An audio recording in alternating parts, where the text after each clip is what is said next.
Now come to biotechnology. देख पिले एठी लिखा है मेडिसिनल अर्थात study of medicinal plants. Effect of drugs माने study of effect of drugs को मेडिसिन को रोग पाई केमती काम करे। एबे आसी गला गोटे साइंस रो चैलेंजिंग विषय दैट इज बायोटेक्नोलॉजी, जाको हमें शॉर्टकट रे बायोटेक बोली कहि था। ताले बायोटेक्नोलॉजी रे कोन पढ़ा ले देखो आज डेफिनेशन लिखि दबा ता माने बुझा। Study of use of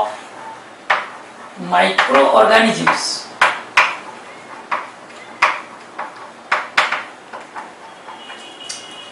study of use of microorganisms in industry to manufacture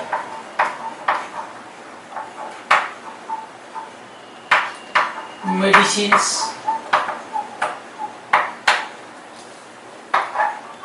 chemicals and other usable products.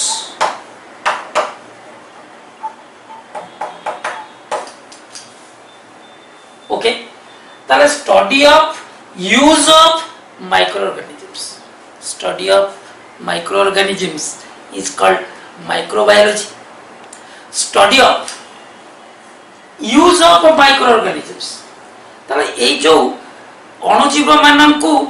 व्यवहार करी कोठी इंडस्ट्री कल कारखाना मानकरे एई अणुजीव मानन को व्यवहार करी विभिन्न प्रकार प्रोडक्ट जमती कि केमिकल हे पारे, एंटीबायोटिक्स हे पारे, मेडिसिन हे पारे, पनीर हे पारे, चीज हे पारे, ए सब हमर जो ओमफेड रही सेठी ए माइक्रो ऑर्गेनिज्म मान को चाष करा जाए। से मान को व्यवहार करी क्षीर रु दही, छेना, योगर्ट, क्रीम, घी ये सब जिनस तैयारी करा जाए। ताले माइक्रो ऑर्गेनिज्म मान को व्यवहार करी जदि आमे इंडस्ट्री रे मेडिसिन, केमिकल और अदर यूजेबल प्रोडक्ट तैयारी कले ताले से जो पार्टी रे आसो that is known as biotechnology. ले गोटे छोटे एग्जांपल कहूची। तुमे माने जानि छ जे डायबिटीज रोगी मान को इंसुलिन इंजेक्शन दिया जाए। भारत रे पाखा पाखी 12 कोटी लोक डायबिटीज पेशेंट। तेरे 12 कोटी लोक को जदि इंसुलिन इंजेक्शन दिया जीवो एते परिमाण रो इंसुलिन आसीबो कोठु कोन करे ना मनीषर पैंक्रियाज रे थिबा आइलेट्स ऑफ लैंगरहांस मनीषर अग्नाशय जाको इंग्रजी रे पैंक्रियाज बोली कहआ जाय तार गोटे बहिस्रावी अंश अछि गोटे अंतःस्रावी अंश अछि। से अंतःस्रावी अंश को आइलेट्स ऑफ लैंगरहांस बोली कहा जाए। एथिरे तीन प्रकार सेल अच्छा alpha cell, beta cell, delta cell. Alpha cell glucagon, beta cell insulin, delta cell somatostatin अच्छी आम सेकेंड ईयर पढ़ा। ताले जो बीटा सेल तैयारी करुच्ची इंसुलिन ताले ए बीटा सेल डीएनए रे लिखा है जे तू इंसुलिन तैयारी कर पारिबो जेंति कहले आगु। तेणु डीएनए रे सब कथा लिखा है। तेणु ये जो बीटा सेल अच्छी ये बीटा सेल जो जगह लिखा है जे तू प्रोड्यूस कर पारिबू इंसुलिन डीएनए से अंश को जदि काटी आम प्लाज्मिड भितर सर्कुलर डीएनए रे भर्ती करी ताकू जदि इस्चेरिचिया कोली नामक बैक्टेरिया डीएनए भितर भर्ती करदबा, बैक्टेरिया सेल भितर भर्ती करदबा ताले इस्चेरिचिया कोली बैक्टेरिया मनीषर इंसुलिन तैयारी कर। इंटरेस्टिंग कथा मनीष शरीर रे सृष्टि होतिबा इंसुलिन को बैक्टेरिया माध्यम रे तैयारी करबा। Okay, this is called biotechnology. ताले जो पाठ रे हमें माइक्रो ऑर्गेनिज्म मान को इंडस्ट्री व्यवहार करी मेडिसिन, एंटीबायोटिक्स, केमिकल्स बा other usable products, edible products तैयारी करछे that is known as biotechnology. Okay, एबे पढ़िबा नंबर 9 इज बोनसाई। पिले आ पाखरे कीवर्ड्स लिखि मु कोन ना ड्वार्फ पिले ड्वार्फ शब्दर अर्थ होची बामन। ओके ताले जो बोनसाई तुम तो शुणी थी शब्द कौन एक्जाक्टली जिनस टे बुझ study of producing dwarf plants.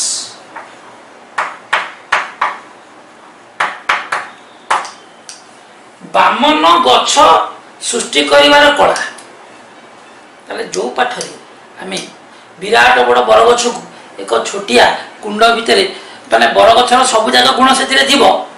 किंतु बामन गछटी छोट गछटी आम देखीचे सिनेमा देखीचे आखिरे भी देखीचे जे विराट बड़ गछटा को छोट करी गोटे छोट पात्र भितर लगे दि जाई परियो एमिति कि गोटे बरगछ को गोटे बोतल ठिपी भितर छोटिया बरगछटी करी लगे हो ये जो पाठ पढ़ा that is known as bonsai. Okay then topiary पिले तुम्हें जानिच देखिच कि जाने कौन कह जाए टॉपियारी बोले एठी लिखि कीवर्ड से ताले study of the art of giving a definite shape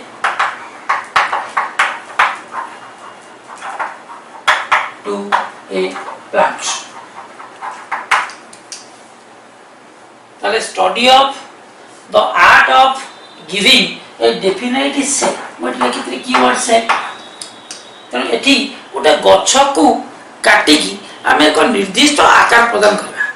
पिले तुम टीवी रे देखिच मोबाइल रे देखिच जे गोटे गछ को काटी गोटे बिराड़ी भलिया शेप दिया गोटे जीरा भलिया शेप दिया कि गोटे जेब्रा भलिया शेप घोड़ा भलिया शेप हाथी भलिया शेप ये जो जिनस गछ को काटिकी एक निर्दिष्ट शेप प्रदान करिवार जो कला जो पाठ दैट इज नोन एज टॉपियारी इले भलो भाबरे मन रख the art of giving a definite shape गछ को काटी एक निर्दिष्ट आकार प्रदान करिवा पई जो पाठ पढ़ा जाए यह हूँ एक आर्ट एक कला जहाँ आम टॉपियारी बोली कहूँ। So this is all about the various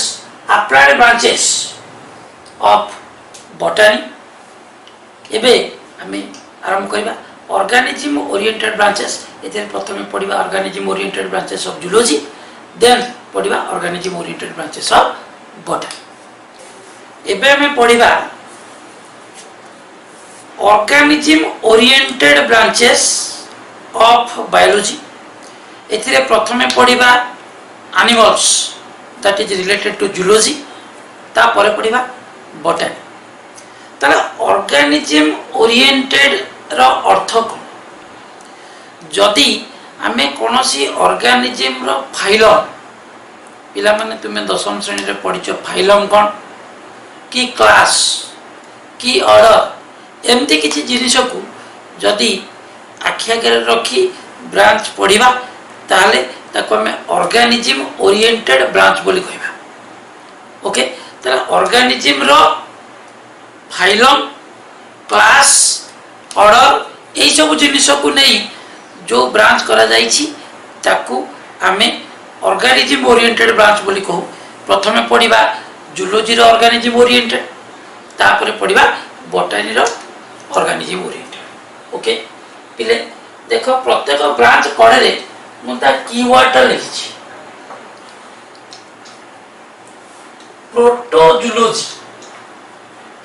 the branch of zoology which deals with the study of protozoans is called protozoology। पिले मु ए विषय लिखी एथरक जेतिकी ब्रांच आम पढ़ले से तुम्हें जहाँ शिखीच से को अप्लाई करी एक कीवर्ड देखिए डेफिनेशन तो तुम्हें लिख मु तुमको बुझेदेवी तुम्हें ये कीवर्ड को देखिकी यार डेफिनेशन टा लिख केमती मु गोटे कहीदे प्रोटोजूलॉजी study of protozoans is called प्रोटोजूलॉजी किंबा आम the branch of zoology which deals with the study of protozoans is known as protozoology। एमती करी आमे ए सबुर डेफिनेशन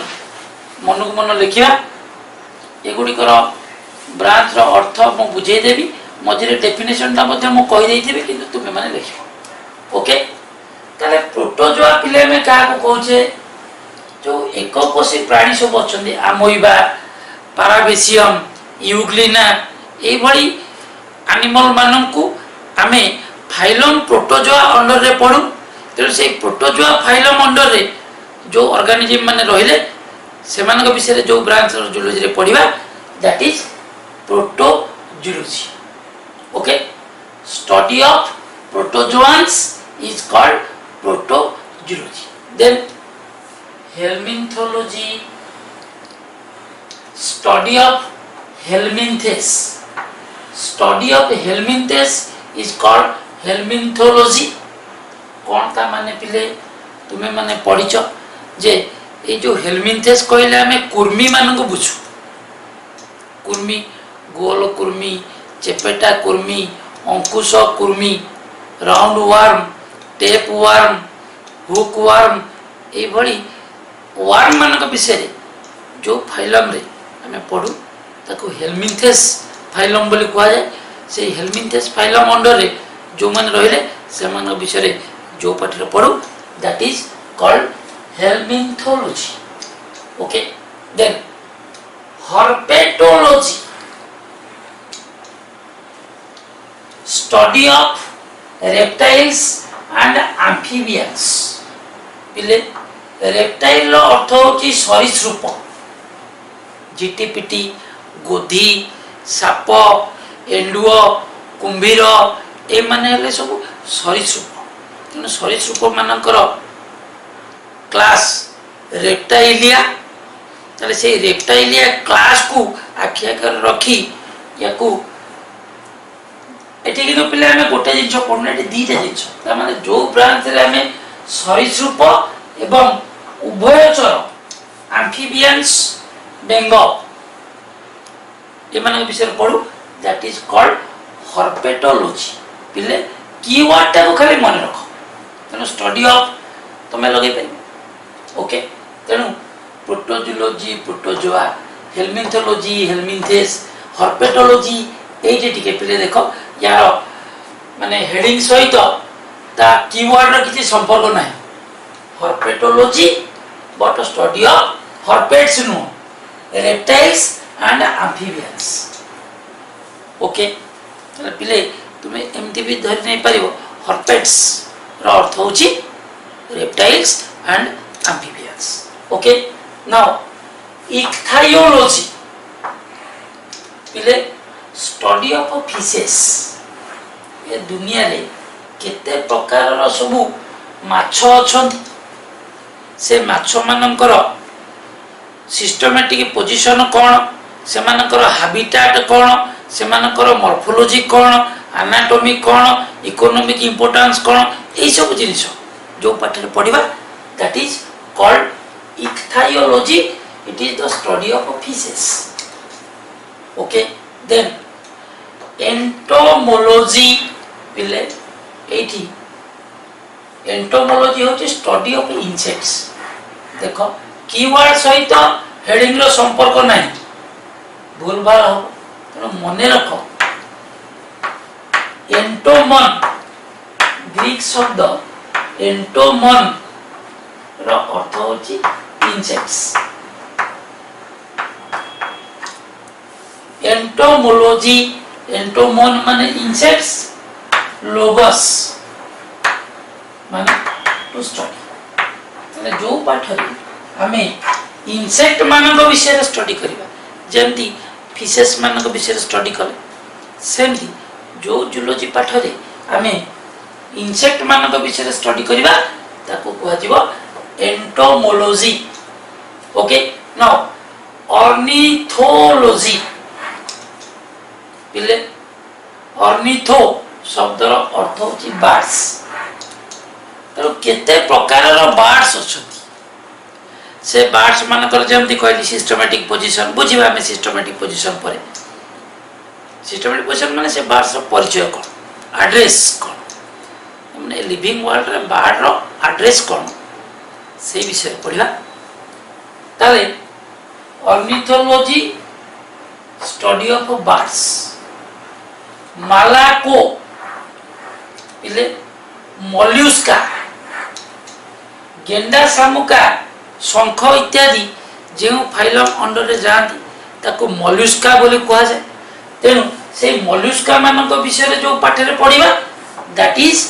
मालाकोलॉजी ओके नाउ ओफियोलॉजी पिले एटी लिखा है स्टडी ऑफ स्नेक्स आ गोटे कथा ओफियोलॉजी को अदरवाइज सर्पेंटोलॉजी मध्य कहा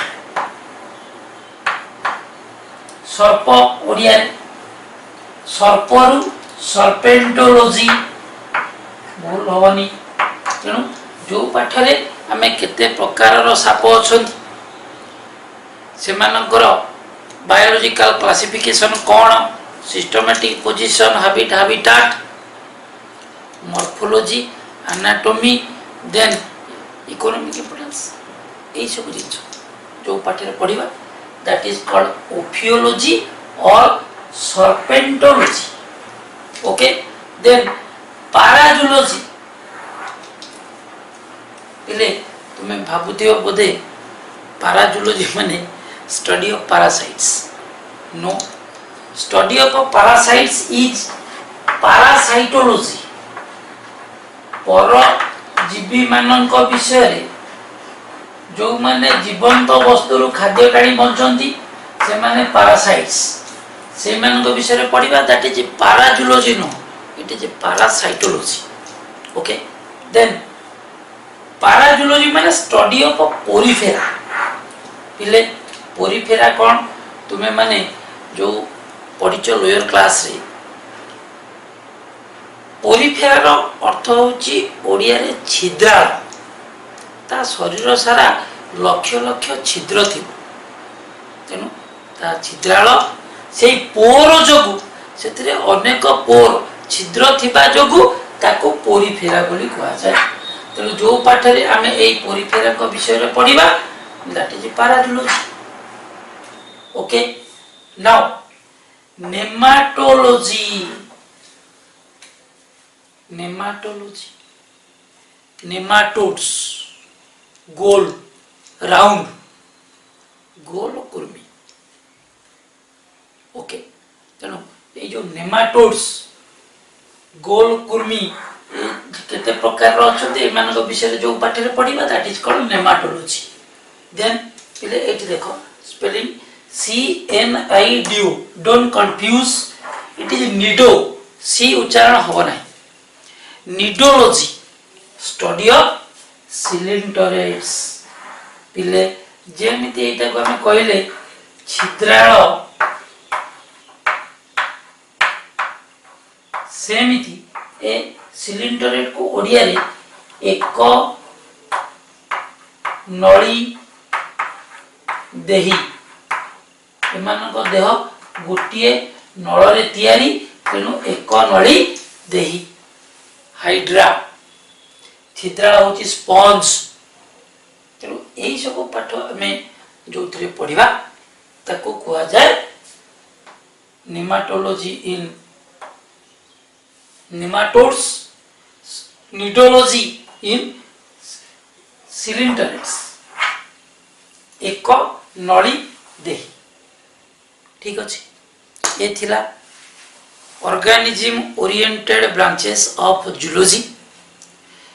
एबे आमे आउ आगु को जीवानी आर क्लास रे आमे पढ़िया organism oriented branches of botany then organ oriented branches as well as some special branches आशा करुछि बायोलॉजी को ओडिया रे अति सरल भाषा रे बुझाया को चेष्टा करा जाउछि आपण माने निश्चय